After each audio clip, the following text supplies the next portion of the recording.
Historicamente, o Império Persa já governou o mundo, uma vasta extensão de poder que se estendia do Mar Egeu ao Rio Indo, onde 60 nações se curvavam sob uma única bandeira. Mas os impérios eventualmente desmoronam, dinastias surgem e caem, e aquela terra, o Irã, através de milhares de anos de conquista, reformulação e renomeação, nunca deixou de ser o epicentro de um poder muito maior do que ele próprio. Hoje, todo o peso dessa maré histórica converge para um estreito de apenas 21 milhas de largura.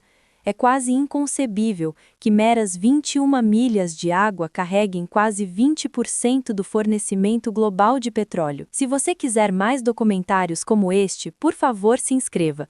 Para cada inscrito e comentário, estamos doando $10 sempre que alguém se inscreve e comenta, e estamos destinando isso a uma instituição de caridade. E para ajudar pessoas afetadas por desastres naturais e pessoas afetadas pela guerra atual, também comente o que você achou do documentário e curta e compartilhe. Isso ajuda nosso canal a crescer. De volta ao documentário, mais do que apenas um limite geográfico, esta é uma interseção fatal onde as ambições humanas por poder e os violentos tremores da Terra colidem sob imensa pressão. Em um espaço onde cada movimento é analisado pelos maiores estrategistas do mundo, até a menor fratura em sua operação pode desencadear uma catástrofe, transformando a prosperidade das nações em cinzas em um único momento de ruptura. Eles chamam isso de a veia jugular da humanidade. Este é o Estreito de Hormuz, posicionado a 5 milhas da costa de Bandar Abbas, na entrada do Estreito de Hormuz, o estreito corredor por onde aproximadamente 1/5 do petróleo comercializado no mundo passa todos os dias.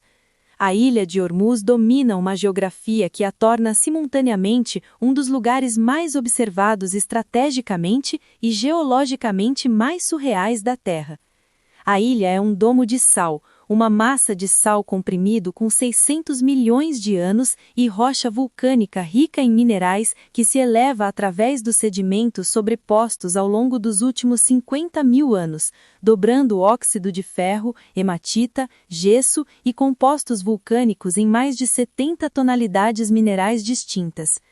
Penhascos vermelho profundo, praias preto-prateadas formadas por hematita cristalizada, paredes de cânions roxas e leitos de rios dourados esculpidos secos desde antes da história registrada. Esta paisagem não parece irreal porque está intacta, parece irreal porque as forças que a construíram ainda estão ativas, ainda remodelando a superfície que 3.000 pessoas decidiram chamar de lar. Para esses residentes, em sua maioria pescadores sunitas, cujo dialeto carrega traços de português, árabe, hindi e holandês, absorvidos ao longo de séculos de ocupação concorrente, a geologia não é espetáculo, mas matéria do cotidiano. As mulheres moem o solo vermelho de ocre, localmente chamado de guilak, transformando-o em um tempero que colore ensopados e dá sabor ao pão, transformando a sobrevivência mineral diretamente em identidade culinária. O forte português construído com essa mesma pedra vermelha em 1507 ainda permanece na costa norte, suas paredes se dissolvendo de volta na paisagem de onde foram extraídas. Como se a ilha sempre estivesse no processo de recuperar aquilo que os impérios tentaram fixar no lugar. Hoje, o aumento das temperaturas do Golfo está branqueando os recifes de coral offshore, enquanto uma economia crescente de turismo gradualmente erode as próprias formações geológicas que atraíram visitantes até aqui. Uma contradição que Hormuz sempre compreendeu. Aquilo que vale a pena preservar é precisamente aquilo que se recusa a permanecer imóvel. Lugares como Hormuz nos lembram que os materiais mais antigos da Terra não são os mais estáveis, e que as comunidades que aprenderam a viver com eles entenderam algo sobre impermanência que o resto do mundo está apenas começando a compreender. Em algum lugar além dos penhascos do norte, através da mesma passagem de 21 milhas, Hormuz observou ao longo de todos os séculos de sua existência 20 milhões de barris de petróleo se moverem diariamente. um volume de riqueza extraída tão imenso que seu trânsito define a arquitetura geopolítica de todo o Oriente Médio moderno, e do qual esta ilha, posicionada exatamente no centro desse trânsito, não recebe nada além da vista. Essa ausência não é incidental. O mesmo domo de sal que dobrou 70 tonalidades de cor mineral na superfície também saturou o solo e a água subterrânea ao ponto de completa inutilidade biológica. O que significa que cada litro de água potável chega por barco ou por usina de dessalinização, uma dependência estrutural que funciona como uma sobretaxa permanente sobre o ato de viver aqui. Uma que nenhum espetáculo geológico jamais cancelou.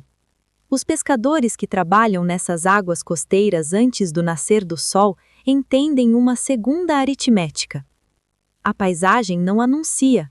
O golfo que seus pais pescavam não é o golfo em que trabalham agora. Seus estoques foram comprimidos pela pesca industrial e por temperaturas da água que deslocaram a captura sazonal além do alcance das pequenas embarcações familiares. O ocre vermelho, o mesmo guelac moído nos potes de cozinha antes do amanhecer, foi colocado sob restrição de extração. A intervenção chega não como proteção, mas como a remoção do último recurso que a ilha podia vender sem abandoná-la. No auge do verão, a população cai quase pela metade. Não por causa do turismo, mas porque os residentes em idade ativa partiram em busca de salários que a ilha não pode gerar.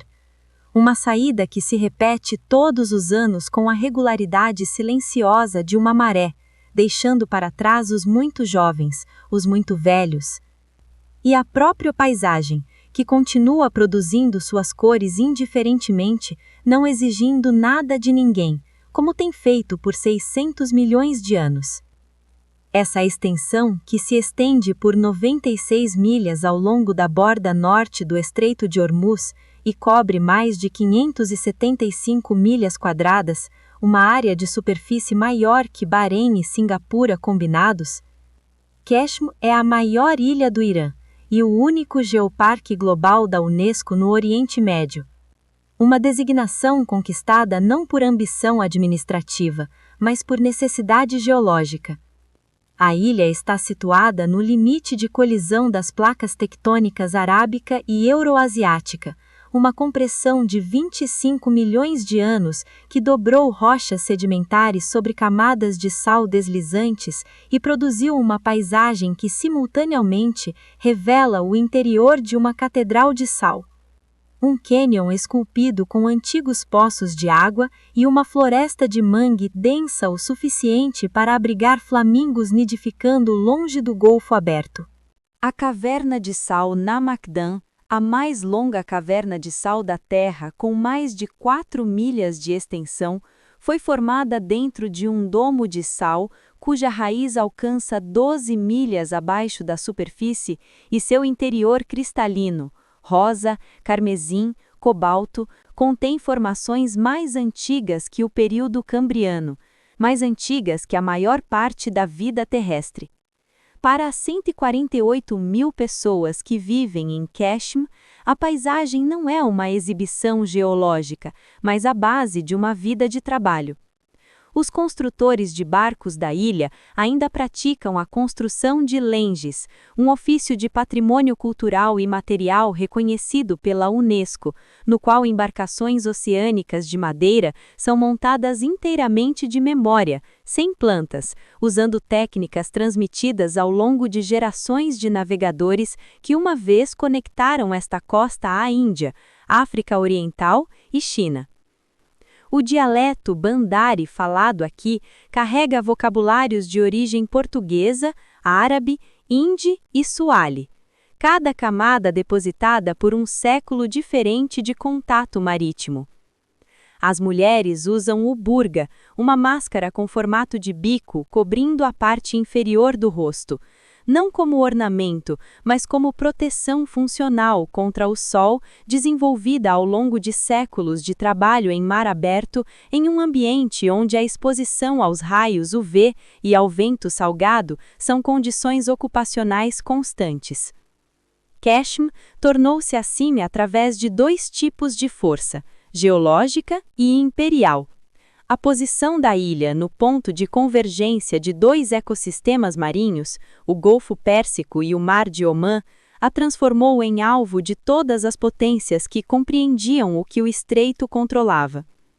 A tensão que ela enfrenta agora é simultânea. O aumento das temperaturas do Golfo branqueia seus recifes de coral. A infraestrutura turística pressiona um geoparque cujo status protegido depende de intervenção mínima. E a construção de Lenges está lentamente perdendo a próxima geração de artesãos para empregos no continente. Lugares como Cashem nos lembram que escala e antiguidade não garantem sobrevivência e que os registros mais completos do tempo geológico muitas vezes são os mais frágeis quando medidos contra o ritmo de uma única geração humana. Posicionada a apenas 3 milhas da Rota Internacional de Navegação, por onde se estima que 21 milhões de barris de petróleo transitam diariamente, Larak é a menor das 3 ilhas estratégicas que margeiam o Estreito de Hormuz.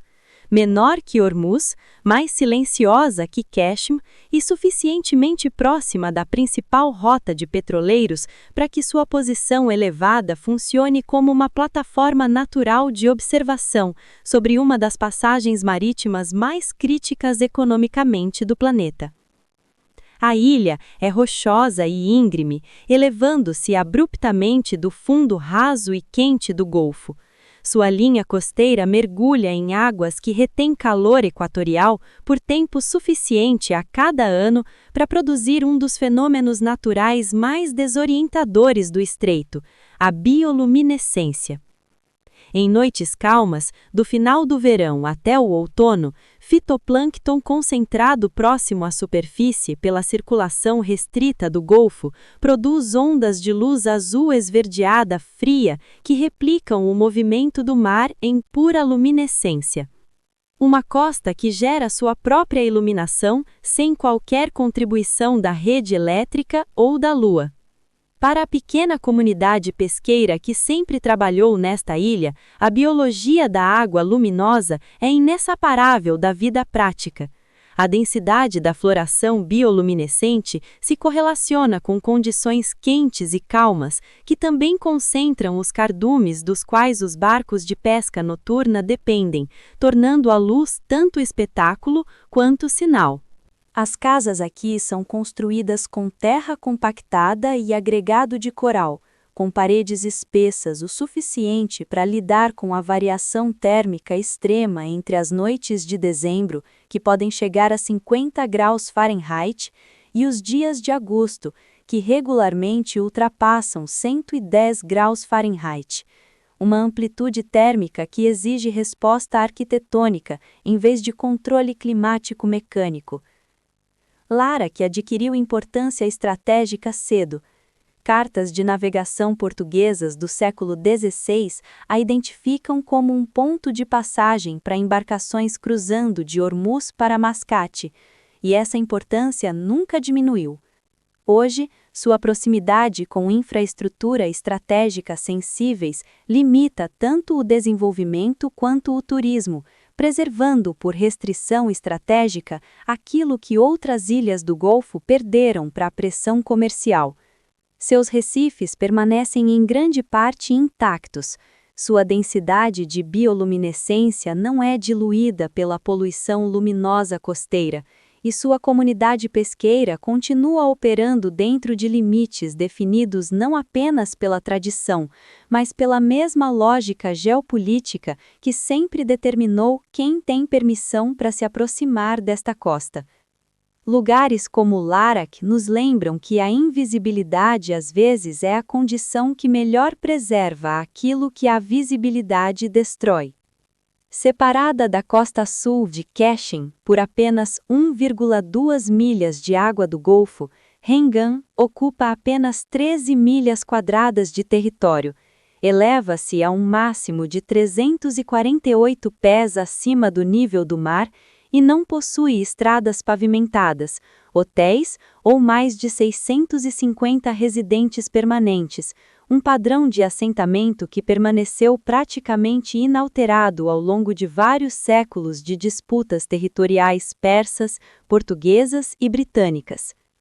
O que torna Hainan geologicamente distinta dentro do arquipélago de Hormuz é um perímetro costeiro de 31 milhas, onde depósitos minerais de filosilicato na areia capturam e dispersam a luz solar com intensidade suficiente para que a praia pareça metálica na maré baixa, prateada, e depois quase branca conforme o ângulo muda, uma superfície que parece fabricada em vez de geológica.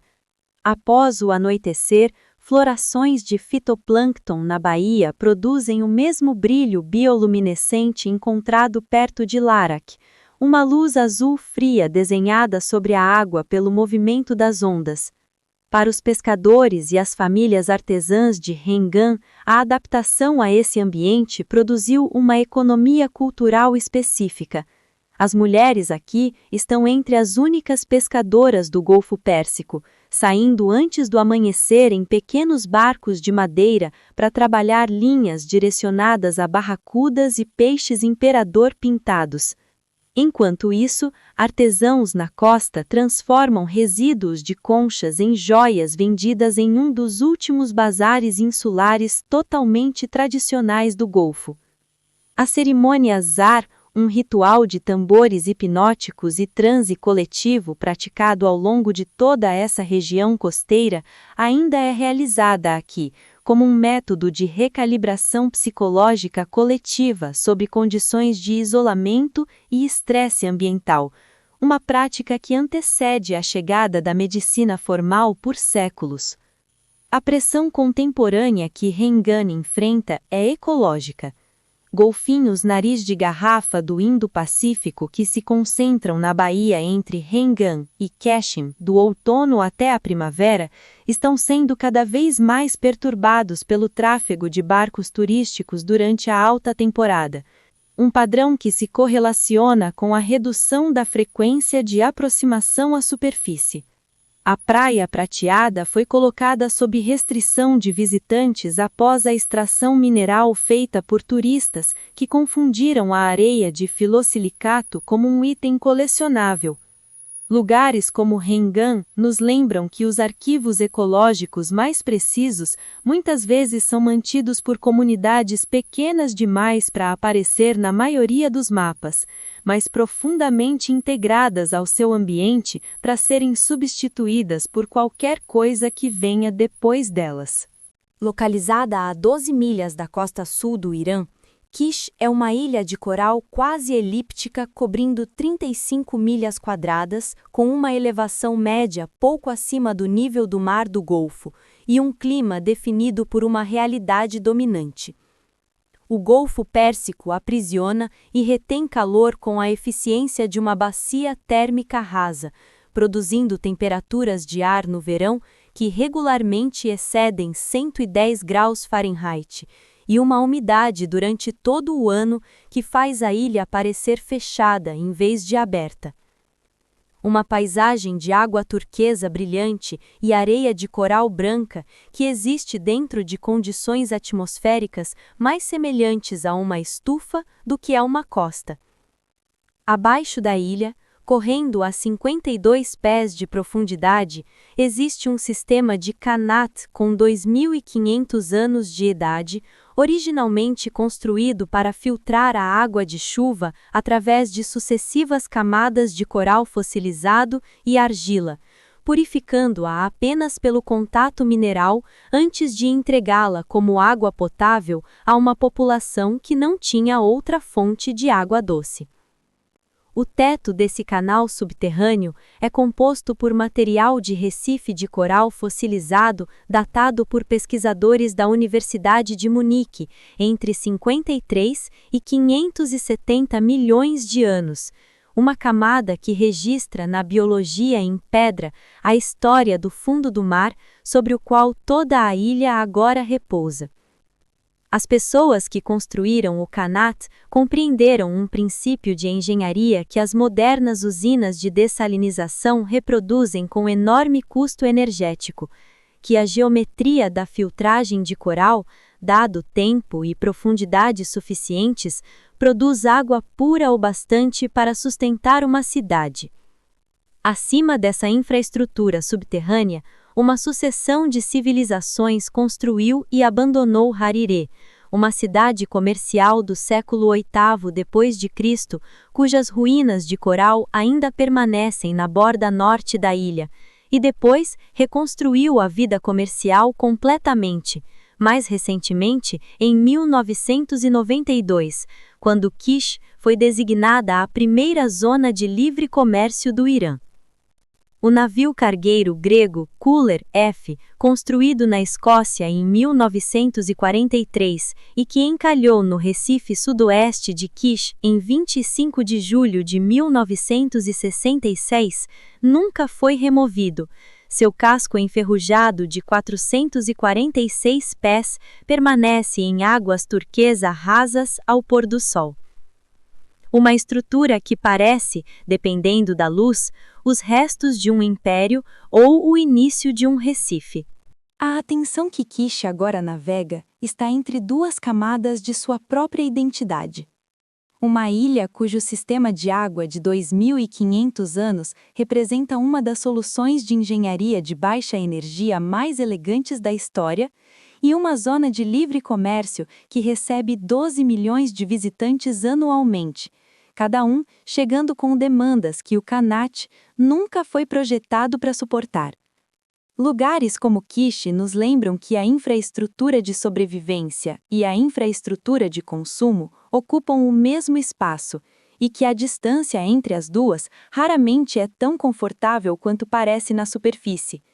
Posicionada a 112 milhas a oeste de Bandar Abbas, no Golfo Pérsico Aberto, longe o suficiente do Estreito de Hormuz para escapar de sua densidade institucional, Lavan é uma ilha baixa de 17 milhas quadradas, cuja geologia, um anticlinal comprimido de calcário e evaporito, a coloca diretamente acima de alguns dos reservatórios de hidrocarbonetos mais produtivos do Golfo. Sua paisagem é constituída pela contradição que isso cria. Gazelas chinkara movem-se livremente ao longo de praias de areia de coral pálida comprimida ao lado de tanques de armazenamento, oleodutos e infraestrutura das operações de refino offshore do Irã. Uma justaposição visual tão extrema que torna as categorias convencionais de paisagem natural e industrial funcionalmente sem sentido. O Golfo aqui é quente o suficiente durante a maior parte do ano para sustentar sistemas de recifes de coral diretamente adjacentes ao descarte marinho da refinaria, uma resiliência que é menos reconfortante do que parece. Para a comunidade que habitava Lavan antes da economia do petróleo definir sua função, a ilha era algo completamente diferente. Um centro de mergulho de pérolas tão significativo que seus mergulhadores de língua bandari eram conhecidos em toda a rede comercial do Golfo por sua capacidade pulmonar e por sua habilidade de ler a topografia do fundo dos bancos de pérolas sem instrumentos. Essa economia entrou em colapso definitivo na década de 1930, quando a tecnologia japonesa de pérolas cultivadas eliminou a lógica comercial do mergulho de pérolas naturais em todo o Golfo. E o que a substituiu em Lavan especificamente não foi uma transição, mas uma substituição. A mesma posição geográfica e o mesmo acesso a águas profundas foram transferidos integralmente para a lógica da extração de petróleo offshore. A realidade diária da vida em Lavan agora se move em turnos. Trabalhadores da refinaria rotacionando a partir do continente, pescadores trabalhando o Golfo aberto além das zonas de exclusão da refinaria, e uma geração mais velha em declínio, cujo conhecimento oral dos bancos de pérolas não possui lar institucional nem aplicação de mercado. Lugares como Lavan nos lembram que a geografia que torna um lugar valioso para outros, raramente é a geografia que o tornou digno de ser vivido. Localizada no Golfo Pérsico Oriental, dentro da província de Hormozgan, Shidvar é uma ilha desabitada cujas praias de areia coralina e clareza da água são superficialmente indistinguíveis das imagens de resorts privados que definem o marketing turístico de luxo do Golfo. Exceto que Shidvar não tem resort, não tem pier, não tem infraestrutura para pernoite e não tem comunidade humana. Uma condição mantida não apenas por regulamentação, mas por uma população de víboras com chifres persas densa o suficiente para que a ilha tenha adquirido seu nome coloquial, Ilha das Cobras, entre marinheiros que aprenderam ao longo de gerações de tentativa e erro que a praia que parece mais acessível é também a mais ocupada.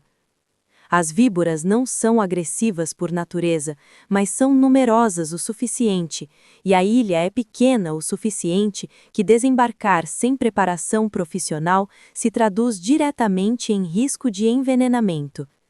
Um sistema de segurança biológica mais eficaz do que a maioria dos administrativos. Essa defesa biológica é precisamente o que preservou as condições ecológicas que tornam Shidvar internacionalmente significativa. A ilha está registrada como área úmida Ramsar e funciona como um dos locais de nidificação mais críticos para a tartaruga de pente no Golfo Pérsico, uma espécie globalmente ameaçada de extinção, cujo sucesso de reprodução depende especificamente de acesso a praias não perturbadas durante a temporada de desova. As mesmas praias que as víboras defendem contra incursões humanas casuais são as praias para as quais as tartarugas retornam anualmente a partir de distâncias de centenas de milhas, navegando pelo campo magnético até a latitude e longitude específicas onde elas mesmas nasceram. Uma fidelidade à origem que exige que o local de nidificação permaneça estruturalmente inalterado ao longo de décadas. A pressão contemporânea que Shidvar enfrenta não vem do turismo, mas do aquecimento das águas do Golfo que está alterando progressivamente os gradientes térmicos que determinam a proporção de sexos das tartarugas durante a incubação.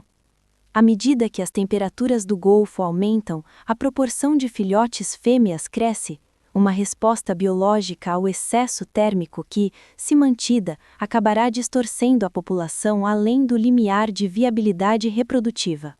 Lugares como Shidvar nos lembram que a forma mais eficaz de conservação é aquela que não exigiu decisão humana para começar, e que o futuro mais perigoso pertence aos lugares que nunca pensamos precisar administrar.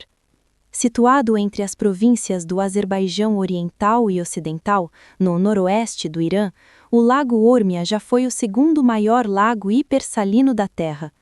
Um mar interior de 87 milhas de extensão, ocupando 2.000 milhas quadradas do planalto iraniano a uma altitude de 4.800 pés acima do nível do mar.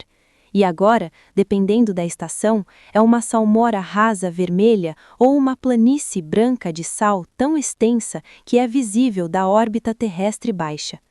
Tendo perdido mais de 90% de seu volume de água desde meados da década de 1990, devido a uma combinação de construção de barragens a montante, desvio agrícola, redução de precipitação e evaporação acelerada, o que permanece visível nas imagens de satélite é uma das metáforas de cor mais literais da ciência ambiental contemporânea.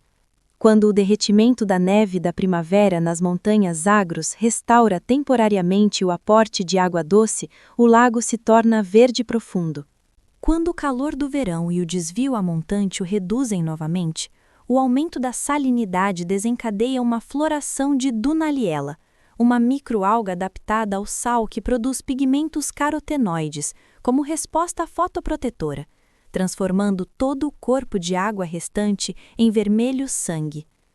Um processo documentado por imagens da NASA e descrito como um sinal biológico de alerta codificado diretamente na cor. Para as comunidades do Planalto do Azerbaijão, cujas economias agrícolas dependem do lençol freático do Lago Urmia há mais de 3 milênios, o declínio do lago não é uma notícia ambiental, mas uma realidade vivida. A lama negra terapêutica que antes atraía visitantes de toda a região por suas propriedades anti-inflamatórias comprovadas, agora é acessível não por barco até bancos de areia no meio do lago, mas caminhando sobre uma crosta seca de sal que se estende por milhas. Antigas marinas ficam sobre planícies brancas de sal, píeres terminam no ar, e o camarão de salmoura, Artemia, um crustáceo quase endêmico que forma a base da cadeia alimentar do lago, existe em densidades reduzidas demais para sustentar as populações de flamingos, pelicanos e aves costeiras que historicamente definiam a identidade ecológica do lago. O Lago Urmia não entrou em declínio por acidente. Sua trajetória seguiu a mesma lógica de infraestrutura que reduziu o Mar de Aral, o Mar Morto e dezenas de lagos endorreicos globalmente. Barragens construídas para desenvolvimento agrícola bloquearam 14 dos 16 rios que alimentavam a bacia. Canais de irrigação desviaram o restante para o cultivo de trigo e uvas. E uma rodovia de 6 faixas construída através do centro do lago em 2008 interrompeu a já limitada circulação entre as bacias norte e sul, acelerando a estratificação da salinidade de maneiras que já eram compreendidas por hidrólogos antes da construção começar.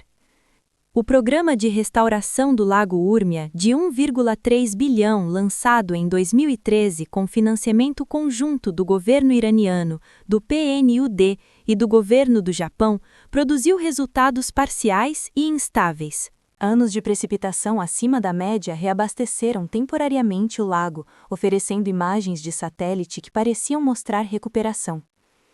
Mas a modelagem indica que mesmo a implementação completa de todas as medidas de restauração pode ser insuficiente para retornar o lago à sua área de superfície pré-anos 1990, porque algumas mudanças geomorfológicas agora são irreversíveis. Lugares como Urmia nos lembram que os sistemas naturais mais antigos não são os mais resilientes. Eles são frequentemente os mais sensíveis, e que o primeiro sinal de colapso quase nunca é o momento em que se torna impossível reverter.